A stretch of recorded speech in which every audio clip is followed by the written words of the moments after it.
ॐ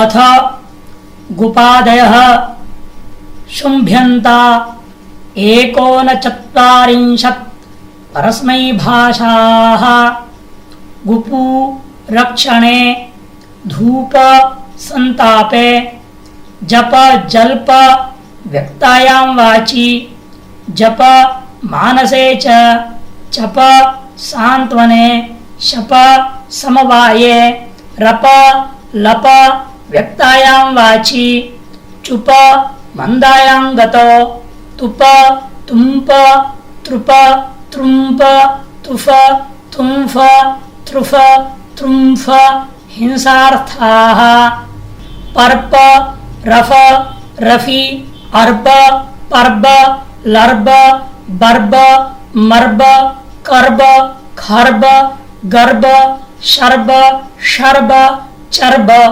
गतौ चरब अदने च कुबि आच्छादने लुबि तुबि अर्दने चुबि वक्त्र संयोगे श्रिभु श्रिम्भु हिंसार्थो शिभु शिम्भु इत्येके शुभ शुम्भ भाषणे हिंसायाम् इत्यन्ये अथ अनुनासिकान्ताः अथ घिण्यादयो दश आत्मने भाषाः घिणि घुणि घृणि ग्रहणे घुण घूर्ण भ्रमणे पण व्यवहारे स्तुतौ च पन च भाम क्रोधे क्षमूष सहने कमु कान्तौ अथ अणादयः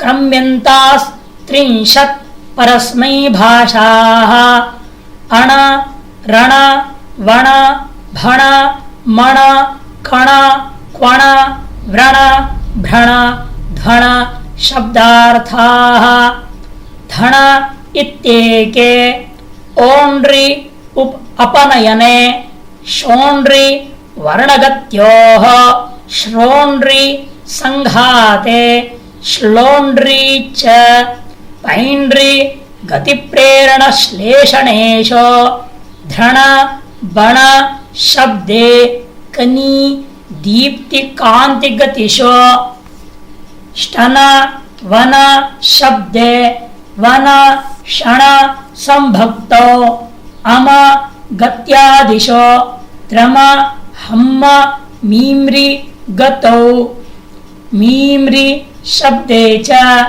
चमु छमु जमु झमु अदने जिमु इत्येके क्रमु पादविक्षेपे अथ अन्तस्थाः अथ अयादयो रेवत्यन्ताः सप्तत्रिंशत् आत्मने भाषाः अय वय पय मय चय तय नय गतौ नय रक्षणे च दय दान गति रक्षण हिंसादानेषु रय गतौ पूयी तन्तुसन्ताने पूयी विशरणे दुर्गन्धे च क्नूयी शब्दे उन्दे च क्ष्मायी विधूनने स्फायी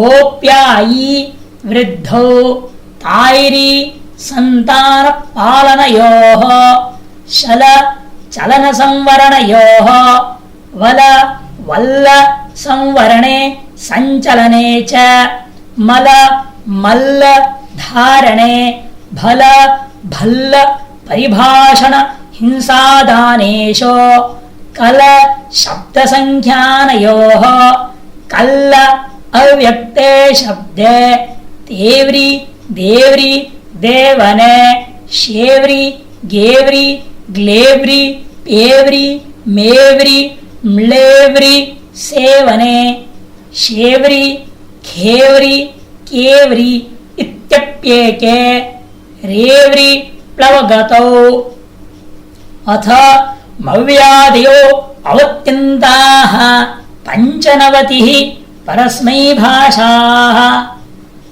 ಮವ್ಯ ಬಂಧನೆ ಸೂರ್ಕ್ಷ್ಯ ಈರ್ಕ್ಷ್ಯ ಈರ್ಷ್ಯ ಈರ್ಷ್ಯಾರ್ಥಾಃ. ಹಯ ಗತೌ ಶುಚ್ಯ ಚುಚ್ಯ ಅಭಿಶವೆ ಹರ್ಯ ಗತಿಕಾಂತ್ಯೋಃ. ಅಲ ಭೂಷಣ ಪರ್ಯಾಪ್ತಿ ವಾರಣೇಶ. ಫಲ ವಿಶರಣೆ ಮೀಲ ಶ್ಮೀಲ ಸ್ಮೀಲ ಕ್ಷ್ಮೀಲ ನಿಮೇಷಣೆ. ಪೀಲ ಪ್ರತಿಷ್ಠಂಭೆ ನೀಲ ವರ್ಣೆ ಶೀಲ ಸಮಾಧೌ.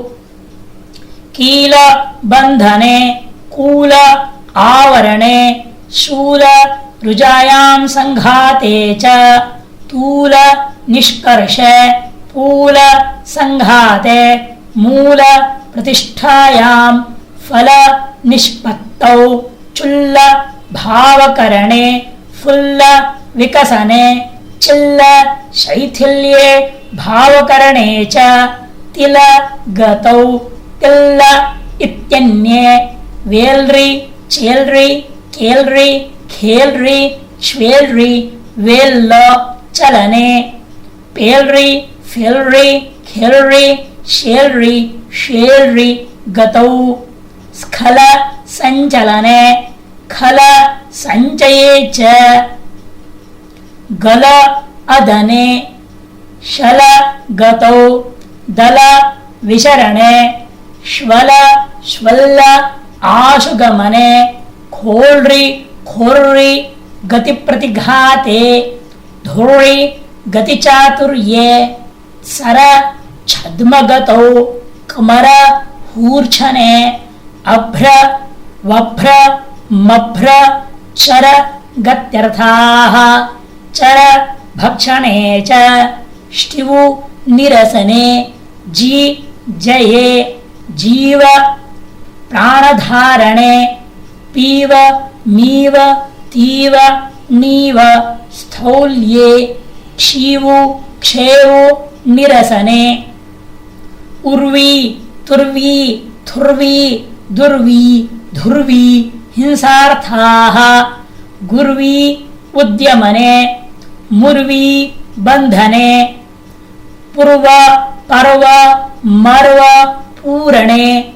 ಚರ್ವ ಅದನೆ ಭರ್ವ ಹಿಂಸಾಯಾಂ. ಕರ್ವ ಖರ್ವ ಗರ್ವ ದರ್ಪೆ. ಅರ್ವ ಶರ್ವ ಶರ್ವ ಹಿಂಸಾಯಾಂ. ಇವಿ ವ್ಯಾಪ್ತೌ. ಪಿವಿ ಮಿವಿ ನಿವಿ ಸೇವನೆ ಸೇಚನೆ ಚ ಇತ್ಯೇಕೆ.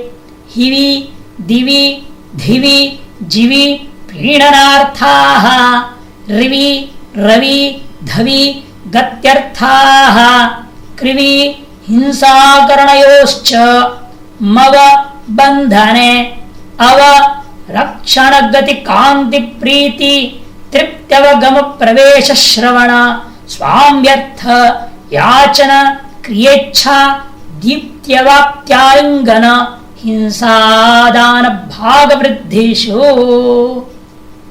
ಅಥೈಕ ಉಭಯತೋ ಭಾಷಃ ಧಾವು ಗತಿಶುದ್ಧ್ಯೋಃ.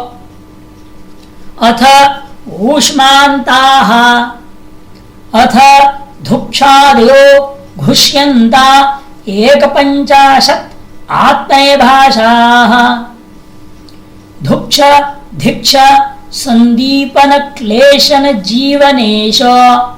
ವೃಕ್ಷ ವರಣೆ ಶಿಕ್ಷ ವಿದ್ಯೋಪಾದಾನೆ. ಭಿಕ್ಷ ಭಿಕ್ಷಾಯಾಂ ಅಲಾಭೆ ಲಾಭೆ ಚ. ಕ್ಲೇಶ ಅವ್ಯಕ್ತಾಯಾಂ ವಾಚಿ ಬಾಧನೆ ಇತ್ಯನ್ಯೇ. ದಕ್ಷ ವೃದ್ಧೌ ಶೀಘ್ರಾರ್ಥೇ ಚ. ದೀಕ್ಷಾ ಮೌಂಡ್ಯೇಜ್ಯಾಪನಯನ ನಿಯಮ ವ್ರತಾದೇಶೇಷು. ಈಕ್ಷ ದರ್ಶನೆ ಈಶ ಗತಿಹಿಂಸಾದರ್ಶನೇಶು. ಭಾಷ ವ್ಯಕ್ತಾಯಾಂ ವಾಚಿ. ವರ್ಷ ಸ್ನೇಹನೆ. ಗೇಶ್ವಿ अन्विच्छायां ग्लेश्री इत्येके येश्री प्रयत्ने जेश्री नेश्री एश्री प्रेश्री गतौ रेश्री हेश्री ह्रेश्री अव्यक्ते शब्दे काश्री शब्दपुत्सायां भाश्री दीप्तौ नाश्री राश्री शब्दे नस कौटिल्ये भ्यस भये आंगः शशि इच्छायां ग्रसु ग्लसु अदने इह चेष्टायां बहि महि वृद्धौ अहि गतौ गर्ह गल्ह कुत्सायां बर्ह बल्ह प्राधान्ये वर्ह वल्ह परिभाषण हिंसा आच्छादनेशो प्लिह गतौ वेह्रि जेह्रि बाह्रि प्रयत्ने द्राह्रि निद्राक्षये निक्षेपे इत्येके काश्री दीप्तौ ऊह वितर्के गाहु विलोडने गृहु ग्रहणे ग्लह च घुषि कान्तिकरणे अथ घुषिरादयो अर्हत्यन्ता अष्टाशीतिः परस्मैभाषाः घुषिर् अविशब्दने अक्षु व्याप्तौ तक्षु त्वक्षु तनूकरणे उक्ष सेचने रक्ष पालने निक्ष चुम्बने त्रिक्ष स्ट्रिक्ष नक्ष गतौ वक्ष रोषे संघाते इत्येके मृक्ष संघाते म्रक्ष इत्येके तक्ष त्वचने पक्ष परिग्रहे इत्येके सूक्ष आदरे काक्षि वाक्षि माक्षि कांक्षायां द्राक्षि द्राक्षि ध्वाक्षि घोरवासिते चूष पाने तूष तुष्टौ पूष वृद्धौ मूष स्तेये लूष रूष भूषायां शूष प्रसवे यूष हिंसायां जूष च भूष अलंकारे ऊष रुजायां ईश उञ्छे कश खश शिश जश झश शश वश मश रुष ऋष हिंसार्थाः भष भर्त्सने उष दाहे जिषु विषु मिषु सेचने पुष पुष्टौ श्रिषु श्लिषु पृषु प्लुषु दाहे पृषु वृषु मृषु सेचने मृषु सहने च इतरौ हिंसा क्लेशनयोश्च घृषु संघर्षे हृषु अलीके तुस ह्रस ह्लस रस शब्दे लस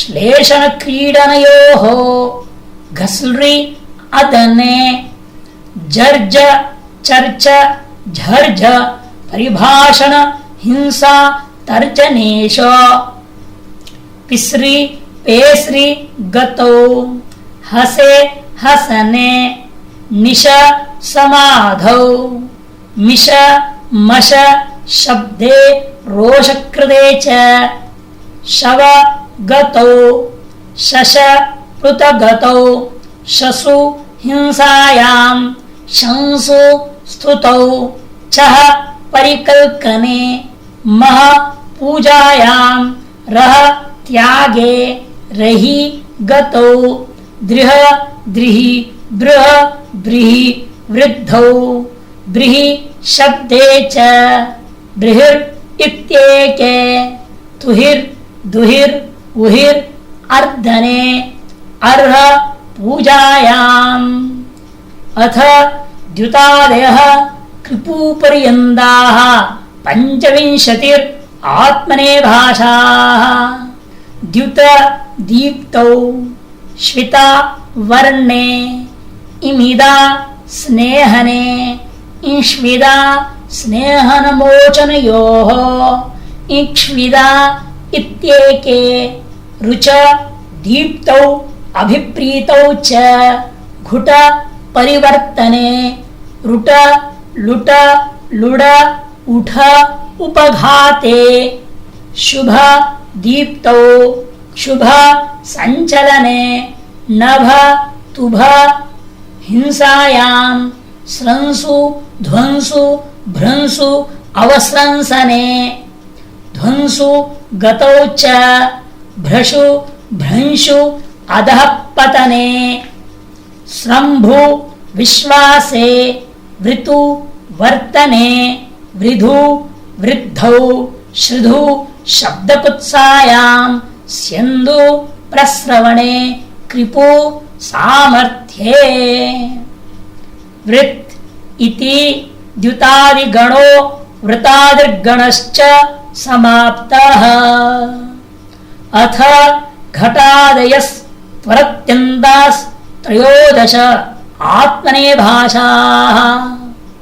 घट चेष्टायां व्यथ भयसञ्चलनयोः प्रथ प्रख्याने प्रस विस्तारे मृद मर्दने स्खद स्खदने क्षजि गतिदानयोः दक्ष गतिहिंसनयोः कृप कृपायां गतौ च कदि क्रदि क्लदि वैक्लव्ये वैकल्ये इत्येके कद क्रद क्लद इत्यन्ये इत्वरा संभ्रमे।